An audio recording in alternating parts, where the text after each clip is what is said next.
limpyo na ang ilahang kulungan kaya ako nang ginabrasan kung ginalimpyuhan kada adlaw para dili mabaho kay nan sa atubangan. Asa na uban nga piso para natabunan sa ilang mama nang nag-inom. Kung ginalimpyuhan kada adlaw para dili may mabaho diri sa atubangan. Ano gayud kinahanglan gayud magkuan kung mag atiman ta og mga hayop kinahanglan magkugit og limpyo para dili tabaho no. So ato ginang i-prove sa ilaha nga kuan naara gina sa ato ang kuan hygiene kay nainiinom ba nga ay mabaho mo diha sa ato mabaho ang ining atubangan kay kuan manimaho og iti. So kinahanglan gyud i-prove nato nga sayop sila. Ay bitaw ay kuan manggod kanang sa pagkugira manggod na mga madi. Pagkugira so naa kuan gyud siya og gamay kay dili man dayon nga paglibang nila, pag iti nila mo dang limpyuhan. So latan pa nato og kanang kuan o manon sa nato isa ka adlaw then buntag ko maglimpyo. Limpyuhan din ako siya kanang naay sapon para mawala ang mga bad odor ana no kay gamay raman sad ni dili man ingon nga perting daghana pero kung daghan siguro magtugi lang ko maglimpyo para dili magreklamo ang atong silingan nga nanimaho na og iti. Nanarbay kanta nga katong baho ka og iti aun sa bato basta nanay kantana bahog iti char.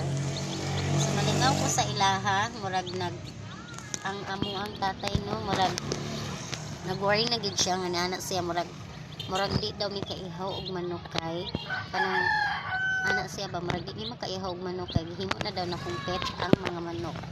Oh my god bitaw oy kay na limpyo kay ang iyahang cage ang iyang kulungan kay ginaatiman gayud nako na og limpyo.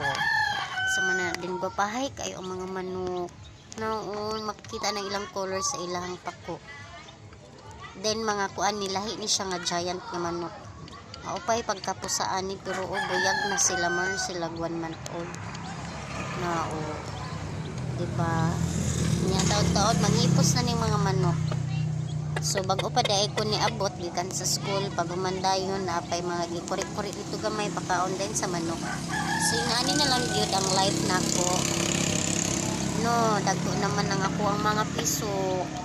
So makakuan na gyud ko, daghan ako mabuhat. Kung kita magkuan, kung magkugino para ang ato ang kuan, ang atong kinabuhi, ang atong lifestyle progressive. So maghimo gyud ta og mga way nga kita makasave.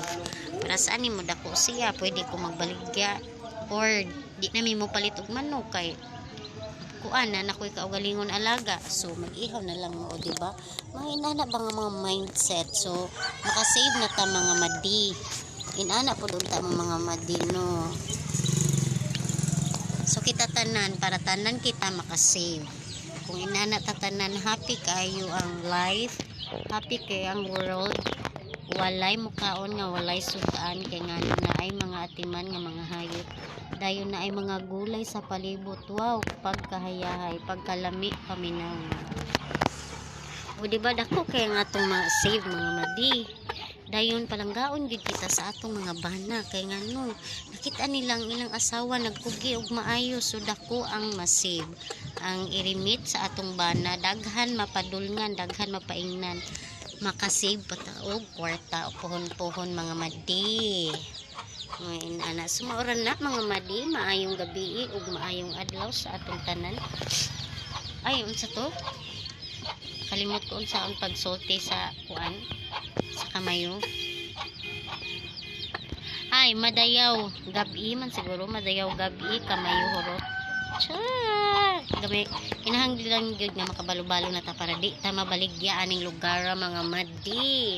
Kinahanglan kita gyud ang mag-adjust. Pero karon gusto na nako kuan daghan ako mga dialect nga mahibal-an. So ako willing gyud ko makabalo. So kana mag-trying hard ayaw lang in town ko ninyo katawi. Char kung masayop ko i-correct lang ko ninyo mga madi.